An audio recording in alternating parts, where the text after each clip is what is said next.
चलो बच्चों, तो आज हम लोग गुजराती में पोएम नंबर 17 देखें, जिसका नाम है मारू घर, और जिनके कवि हैं राजेंद्र शाह। ये जो कवि है ना राजेंद्र शाह, उन्होंने इस पोएम में अपने पुराने घर को याद करते हुए जो है वो बातें लिखी हैं। आप सबको पता है, हर किसी का जो पुराना घर होता है ना, वो पुराना घर की याद ही कुछ अलग होती है, कुछ स्पेशल यादें होती है पुराने घर की। सबके घर में होगी शायद। आप लोगों ने अभी तक न जाने कितने शायद घर बदले हो, न भी बदले हो, शायद ऐसा भी हो सकता है। लेकिन चाहे कितने भी घर बदले हो ना, उसमें सबसे पहला घर जो होगा ना, जहाँ पे आपका बचपन बीता होगा, तो वो घर हमेशा याद रहेगा आपको। कभी उस घर के आसपास से भी गुजरोगे ना, तो हमेशा चेहरे पर स्माइल आ जाती है, और जो है वो माइंड में ये बात आ जाती है कि अरे यहाँ पे मेरा बचपन बीता था, कि यहाँ पे हम खेलते थे, यहाँ पे ऐसा करते थे।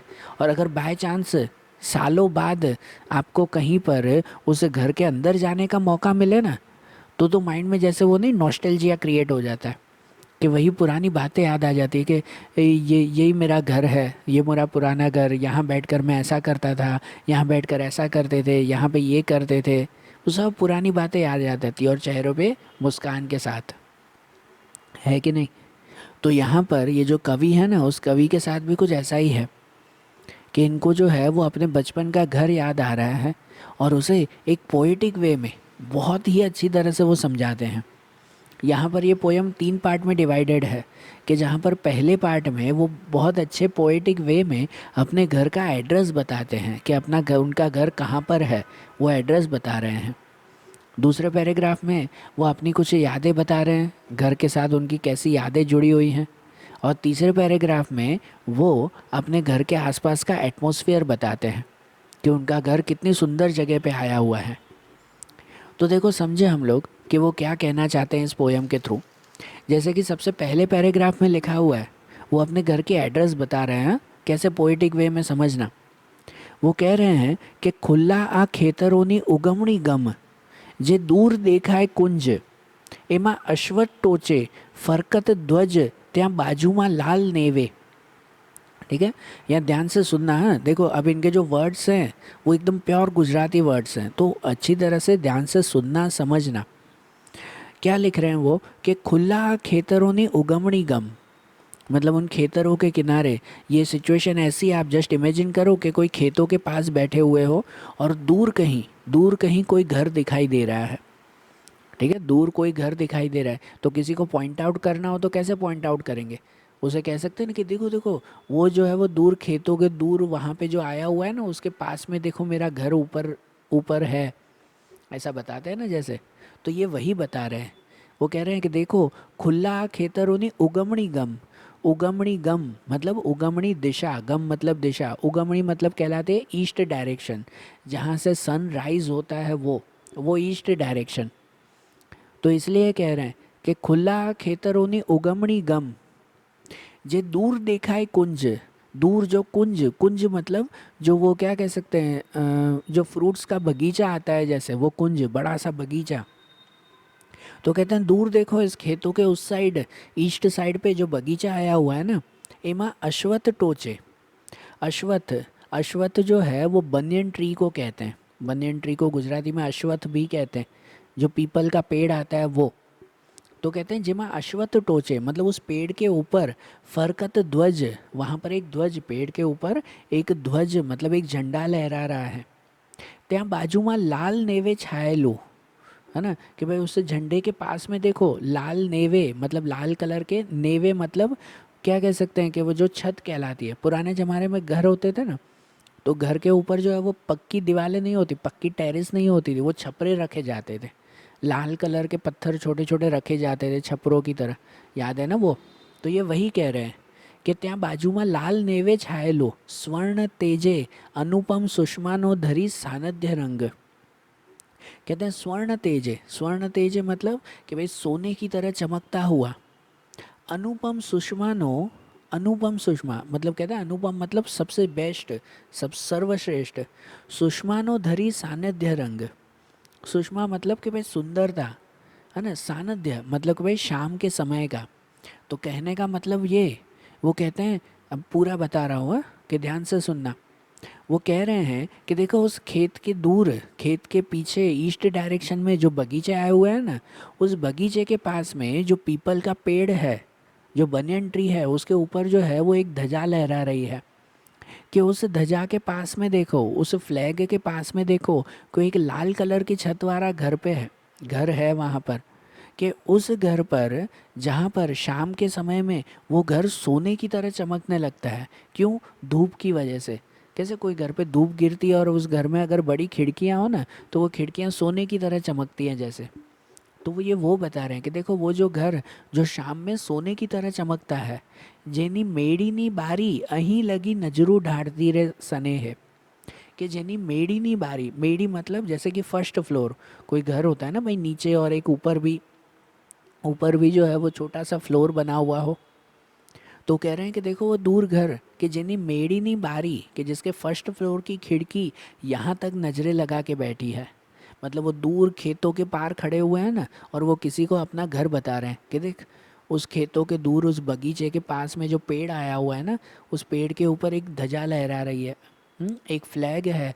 उस फ्लैग के पास में एक लाल कलर का घर है जिसकी छत लाल कलर की बनी हुई है, ठीक है, जो शाम के समय सोने की तरह चमकता है। और जिसकी जो खिड़की है ना, जिसके फर्स्ट फ्लोर की खिड़की दूर से यहाँ तक दिखाई दे रही है, तो भाई वही मेरा घर है। बराबर। तो वो अपने घर की अपनी इतनी अच्छी तरह से उन्होंने एड्रेस डिस्क्राइब की ना।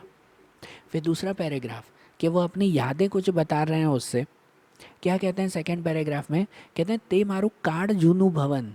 वो कहते हैं कि देखो यही मेरा काड़ जूनू, मतलब कि सबसे पुराना जो है वो भवन, घर है। निखिला केंद्रति विस्तरेलु एनी सर्वत्र ज्યાં જ્યાં गति मुझ त्यहीं। कहते हैं निखिल आ केंद्रति विस्तरेलु। निखिल मतलब कहलाता है कि भाई हर जगह पर, है ना भाई, हर जगह से केंद्रति विस्तरेलु। केंद्रति विस्तरेलु मतलब कि हर जगह पर जैसे जो है वो ये फैला हुआ। वो कहते हैं ना कि भाई अपना जो पुराना घर हो ना, तो वो भले ही कितना छोटा ही क्यों ना हो, लेकिन हमेशा अपने मन में जो है वो सबसे बड़ा लगता है। कि भाई हमारे मन में हर जगह वही बसा हुआ।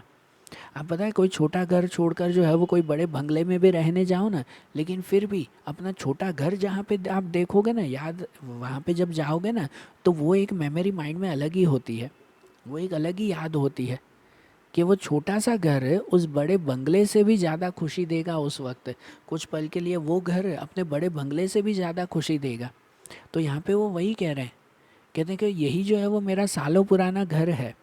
कि हर जगह देखो, कि हर जगह जो है वो ये मन में बसा हुआ।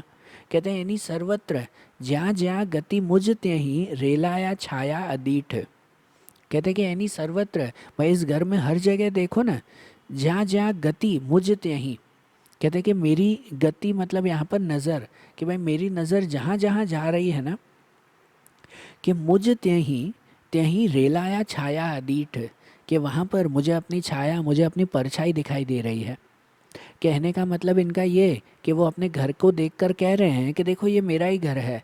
उस घर में वो कह रहे हैं कि जहाँ जहाँ मेरी नज़र जा रही है ना, वहाँ वहाँ मेरी परछाई दिखाई देती है। जो मैंने आपको बताया ना कि पुराने घर में जाओ तो वो फील होता है ना, कि जिस कोने में देखोगे ना वहाँ पे लगेगा कि यार यहाँ बैठकर मैं ऐसा करता था। दूसरी जगह देखोगे कि देखो यहाँ बैठकर मैं जो है वो खाना खाता था, यहाँ बैठकर हम पढ़ाई करते थे, कि यहाँ पर हम लोग वो खेलते थे। जहाँ नज़र डालो कि वहाँ पर अपनी परछाई, अपनी यादें दिखाई देती हैं। तो ये वही कह रहे हैं कि यानी सर्वत्र, कि भाई जहाँ जहाँ पे नज़र डालो ना, वहाँ पर मुझे अपनी छाया, अपनी परछाई दिखाई दे रही है। क्षेत्रे संकल्प केरा अगणित कहीं जे बीज वेरेल तेनो कोडेलू स्वप्न जाने अनिमिष दृढ़ मांडी निहाड़े व्यतीत। कहते हैं क्षेत्रे संकल्प केरा अगणित। आपको पता है ना कि हमेशा हर एक किसी की लाइफ में कुछ ना कुछ गोल्स होते हैं, कुछ ना कुछ लक्ष्य होते हैं कि भाई मुझे जीवन में ये करना है। और जनरली हर एक पर्सन है ना अपने लक्ष्य, अपने गोल्स कब बनाता है पता है? अपने बचपन में ही। अपने बचपन में ही अपने लक्ष्य बना के रखता है वो। सही बात। तो यहाँ पे ये कवि भी कह रहे हैं कि उन्होंने भी जो अपने संकल्प, संकल्प मतलब अपने लक्ष्य जो बनाए थे ना, वो यहीं पर ही बनाए थे। कैसे? वो अपना घर जो पुराना घर देखो तो याद आता है ना कि यार यहीं बैठे बैठे मैं ये ऐसा सोचता था कि मैं ये भी करूँगा, मैं वो भी करूँगा। बराबर ना, यहीं बैठे बैठे मैंने अपने लक्ष्य बनाए थे। तो कह रहे हैं ना, क्षेत्रे संकल्प केरा अगणित। कि यहाँ पर मैंने अगणित मतलब अनगिनत संकल्प, अनगिनत जो है वो क्या कहते हैं लक्ष्य मैंने यहाँ पर बनाए थे। जे कहीं बीज वेरेल तेनो, जे कहीं बीज वेरेल तेनो, मतलब आज मैं जो कुछ भी हूँ ना, कि आज मैं जो इतना बड़ा कवि बन चुका हूँ, ये कह रहे हैं कि उसका बीज मतलब उसका रूट वो यहीं से ही शुरू हुआ था, कि मैंने यहीं पे ही ठाना था कि मुझे ये करना है, मुझे वो करना है, कि आज मैं जो कुछ भी हूँ ना उसकी शुरुआत इसी घर से हुई थी। कहते हैं तेनु कोड़ेलू स्वप्न जाने अनिमेष दृढ़ मांडी निहाड़े व्यतीत। कहते हैं कि भाई वो सपने जो मैंने यहाँ पर सजाए थे ना, वो आज मुझे अनिमेष दृढ़, अनिमेष मतलब कि भाई बिना पलक झपकाए भी मुझे हर जगह पर दिखाई दे रहे हैं। तो इन शॉर्ट ये तो पोएटिक वे में लिखा हुआ है ना इतना डिटेल में। उनके कहने का मतलब यही कि मैंने अपने जीवन के जो लक्ष्य बनाए थे ना, उसमें से आज जितने भी लक्ष्य मैंने पूरे किए हैं, वो सभी लक्ष्य मुझे आज यहाँ इसी घर में दिखाई दे रहे हैं। वो जैसे होता है ना कि भाई मैंने यहाँ बैठकर ऐसा सोचा था कि मैं ऐसा करूँगा, और देखो आज मैंने वो करके दिखाया है। इतने सालों बाद वो सोच रहे हैं कि देखो आज मैंने करके दिखाया है, मैंने यहीं बैठकर ये सब सोचा था। ठीक है, तो वो सभी लक्ष्य भी उन्हें अपने माइंड में याद आते हैं। तो जैसे दूसरे पैराग्राफ में वो अपनी ऐसी यादें बताते हैं ना, और आखिरी पैराग्राफ में वो कह रहे हैं कि जहाँ पर वो आसपास के नेचर को बताते हैं कि उनके घर के आसपास का एटमॉस्फेयर कैसा था, नेचर कैसा था। वो कह रहे हैं कि ने आही सूर्य झंझा जल जीव वनना फालनो जे अनंत मेड़ो जामेल तेना ऋतु सम रमता नित्य कोलाहले। कह रहे हैं कि नहीं भाई, वो कह रहे हैं यहाँ पर सूर्य जंजा जल जीव, तो वो क्या कहते हैं कि भाई यहाँ पर जो है भाई सूर्य चंद्र, भाई यहाँ पर जल मतलब पानी, जीव वन मतलब जंगल, भाई हर किसी का पूरे नेचर का समझो, शॉर्ट में समझो तो पूरे नेचर का, पूरे नेचर का जे अनंत मेड़ो जामेल। अनंत मेड़ो जामेल मतलब जो पूरा नेचर यहाँ पर खूबसूरती से रहता है। मतलब इनका घर जहाँ पर है ना, वहाँ पे आसपास हर एक नेचुरल एलिमेंट आया हुआ है, कि जहाँ पर जंगल भी है, पेड़ पौधे भी हैं, नदियाँ भी जहाँ पे बह रही हैं, सूरज चांद जहाँ पर उनके घर के पास लगते हैं। जैसे कैसे कोई छोटे से पहाड़ पर हो तो पहाड़ के ऊपर का घर कैसे लगता है, पहले ही उन्होंने एड्रेस बताई थी ना कि वहाँ ऊपर आया हुआ है। तो छोटे से पहाड़ के ऊपर का घर वो कैसे लगता है। ठीक है, आसपास पूरे नेचुरल एलिमेंट, तो वो कह रहे हैं कि जिन्हों अनंत मेड़ो जामेल, कि जो कभी ख़त्म ना हो ना, ऐसे नेचर का मेला जैसे यहाँ पे लगा हुआ होता है। तेना ऋतु सम रमता नित्य कोलाहले एनो गुंजत झीलू अरव श्रुति तणो अंतरे शांति मंत्र। कहते हैं तेना ऋतु सम रमता, कि यहाँ पर जहाँ हमने हर ऋतु निभाई है, ऋतु मतलब सीज़न, कि जहाँ पर हर सीज़न यहाँ पर एक्सपीरियंस किए हैं हमने। सही बात, जिसका बचपन यहाँ पे बीता हो तो वहाँ पे ठंडी गर्मी बारिश हर सीज़न उन्होंने यहाँ पर देखी है।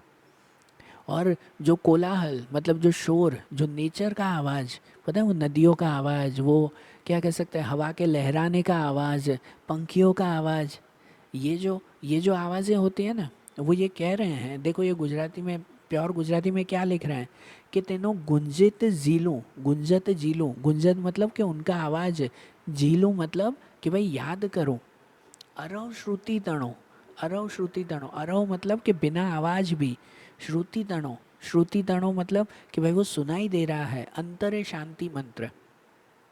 अंतरे शांति मंत्र मतलब कि भाई मेरे मन में, कहने का इनका मतलब अब शॉर्ट में समझो, इनके कहने का मतलब कि वो नेचर के साथ जो जुड़े हुए थे, वो नेचर की आवाज़ इनके माइंड में इतनी इतनी अच्छी तरह से बसी हुई थी कि आज भले ही वो नेचर की आवाज़ वहाँ पे नहीं है ना, फिर भी मेरे मन में वो नेचर की आवाज़ गूंज रही है, सुनाई दे रही है। आप लोगों को ध्यान है कि कोई चीज़ आपको बहुत पसंद हो ना, जैसे कोई सॉन्ग, जस्ट एग्जांपल आपको बता रहा हूँ कि कोई सॉन्ग आपको बहुत पसंद हो, तो आपने वो सॉन्ग बहुत ध्यान से सुना हो ना, तो उसके बाद आसपास अगर सॉन्ग न भी चल रहा हो ना, तो भी आपके माइंड में वो पूरा का पूरा song with music with pure sound आपके माइंड में चलता रहता है। आपने आज सुबह ही अगर सॉन्ग सुना हो, तो अभी आंखें बंद करो, आपके माइंड में वो सॉन्ग चलेगा। ऐसे लगेगा कि जैसे मैं रियली सुन रहा हूँ वही, भले आसपास कोई भी वो साउंड ना हो, लेकिन फिर भी लगेगा पूरे के पूरे म्यूज़िक के साथ सुनाई देगा आपके मन में। होता है ना ऐसा। तो ये वही कह रहे हैं कि वो बचपन में अपने नेचर के साथ इतनी अच्छी तरह से रहे थे कि वो जो नेचर की आवाज़ें थी ना, वो जो है वो पक्षियों की आवाज़, वो हवा की आवाज़, बारिश की आवाज़, वो जो आवाज़ें थी ना, आज वो आवाज़ें नहीं हैं, लेकिन फिर भी उनके मन में वो आवाज़ें बिना कुछ आवाज़ के भी सुनाई दे रही है। जैसे मैंने आपको सॉन्ग का एग्जाम्पल दिया, वैसे इस कवि को ये नेचर की सभी आवाज़ें उनके मन में सुनाई दे रही है। आगे कहते हैं कि जिना आनंद छंदे मन मुझ अनुसंधान में रे सदैव। क्या कह रहे हैं कि देना जेना आनंद छंदे, कि भाई उसी खुशी की वजह से, इसी आवाज़ की वजह से, इस आवाज़ से जो मुझे खुशी मिलती है। आपके माइंड में कैसे कोई सॉन्ग चलता है तो चेहरे पर स्माइल आ जाती है, नहीं आप भी वो सॉन्ग गुनगुनाने लगते हो। भले वो सॉन्ग 2 दिन पहले भी सुना हो, फिर भी अगर माइंड में चल रहा हो ना, तो आप वो सॉन्ग गुनगुनाने लगते हो। तो ये वही कह रहे हैं कि उसी नेचर के आवाज़ की वजह से जो मेरे मन में खुशी रहती है ना, कि मन मुझे अनुसंधान में रही सदैव। अनुसंधान मतलब कि भाई उसी एरिया में, उसी फीलिंग में रे सदैव हमेशा रहता है। कहते हैं उस नेचर की आवाज़ की वजह से ही मेरा मन हमेशा उसी घर में बसा रहता है। कहते हैं ना भाई, मुझे दिन रात अपने घर की ही याद आती है और कोई चीज़ की याद नहीं आती। और आखिरी में कह रहे हैं कि हवा गोधूली वेड़ा। हवा मतलब अब, कहते हैं आखिरी में सुनो, खुद वो कवि कह रहे हैं कि आखिरी बातें सुनो, कि गोधूली वेड़ा। गोधूली वेड़ा मतलब शाम का समय। ठीक है, गोधूली वेड़ा उसे कहते हैं कि जब शाम के समय जो है वो गांव के सभी जो भी, क्या कहते हैं, चरवाहे होते हैं ना, वो अपने गाय भैंस वगैरह जो भी जिसको भी चराने के लिए लेके जाते हैं, तो भाई उन्हें जो है वो वापस लेके आते हैं। तब वो उस समय जो सब गाय एक साथ दौड़ते हुए अपने घर की तरफ आती है ना, तो हर जगह पर है ना जोर से धूल उड़ती है। धूल उड़ती है उस वक्त, है ना। सभी गाय, गांव की सभी गायें शाम के समय अपने गांव में वापस आती है, तो रास्ते पर काफ़ी सारी धूल उड़ती है उस गायों के दौड़ने की वजह से। इसी वजह से वो जो शाम का समय होता है ना, उसके लिए गुजराती में कहते हैं, गांव में गुजराती में कहते हैं गोधूली वेड़ा। मतलब कि शाम का समय, सिंपल में शाम का समय, कि जब गायों के वापस आने का समय होता है, तो कहते हैं हवे गोधूली वेड़ा द्रुत द्रुत रव दोणी धरे दूध सेर। हम्म? वो कह रहे हैं कि भाई इस समय में द्रुत, द्रुत मतलब कि भाई जल्दी जल्दी, रव दौड़ी, रव मतलब कि ये आवाज़ करती हुई, दौड़ती हुई, कि ये सब गायें अपने घर की तरफ आ रही है। धरे दूध शेर, और शाम के समय कि भाई हर किसी को, भाई पूरे दिन जो है वो ये गाय, क्या कहते हैं, कि चारा चर के आती है, शाम के समय दौड़ती हुई अपने घर पे आती है और घर में अपने मालिक को शेर दूध देती है। ठीक है ना। तो ये भी देखो, ये भी गाँव का जो है वो एक अलग ही मज़ा है। हाँ, शाम के समय सब, जब सभी गाय जो है वो दौड़ती हुई अपने घर वापस आती है, कि अब उनका पेट भरा हुआ है, ठीक है ना, खा पी के आई है वो सब गाय, और इसी वजह से अब वो अपने मालिक को दूध देगी। कि चालो ए घेर, अब आखिरी लाइन में कह रहे हैं कि चालो ए घेर घेला पवन नी अड़ती अंगने ठंडी लहर। वो क्या कह रहे हैं कि चालो ए घेर, कि भाई चलो ना फिर से जो है वो उसी घर पे चलते हैं, है ना। उन्हें अपने घर की, अपने गांव की याद आ रही है कि चलो फिर से उसी घर पे चलते हैं। कि घेला पवन नी अड़ती अंग ने ठंडी लहर। कहते हैं कि भाई जैसे जो है कि घेला पवन मतलब जैसे जो वो पागल जैसा वो पवन हो, मतलब वो से हवा को कह रहे हैं कि जैसे गांव से दूर से आती हुई हवा आज भी जो है वो ठंडी ठंडी हवा जैसे भाई मेरे शरीर को लग रही है, आज भी वो गांव की हवा वो मुझे फील हो रही है। तो भाई काश कुछ ऐसा हो जाए कि मैं फिर से अपने गांव की तरफ जा सकूं। ठीक है, ये कवि आज शहर में रह रहे हैं, अपने कामकाज की वजह से शहर में रहना पड़ता है, लेकिन आज उनकी इच्छा हो रही है कि भाई काश फिर से जो है वो उसी गांव जाने का, अपने घर जाने का मौका मिले। बराबर, समझ आई बात है। तो जैसे आज ये हमने पोयम समझी ना, मारू घर, वैसे ही गुजराती के दूसरे चैप्टर्स, दूसरी पोयम्स, वो अब हम लोग अगले वीडियोज़ में देखेंगे। Okay, thank you.